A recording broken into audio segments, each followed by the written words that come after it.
ready to code from anywhere, anytime, without the hassle of setting up your local environment. Let's dive into GitHub Codespaces, your free cloud-based development environment, right inside GitHub.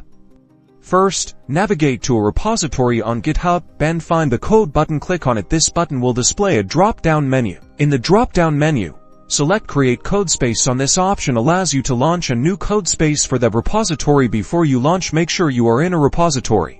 The creation page allows you to customize your codespace. You can select your preferred template or a specific configuration based on your project's needs, or start from scratch. Remember to check the instance type and ensure you're using a free tier. The free tier provides a certain amount of usage time monthly. Once your codespace is ready, a full-fledged VS Code environment opens in your browser. You have access to your repository's code, a built-in terminal, and all your favorite VS Code extensions, just like you would locally. To manage your free resources, it's crucial to stop your codespace when you're not actively coding. Find the Stop Codespace option within the Codespace interface or GitHub. This automatically shuts down the instance and pauses billing. Keep a close eye on your usage within the Codespaces section. Your GitHub profile. GitHub provides tools to help you monitor how much time you have used to ensure you stay within the free tier limits. GitHub Codespaces offers a fantastic free option for coding, testing, and collaborating without the usual setup. Take this opportunity to explore,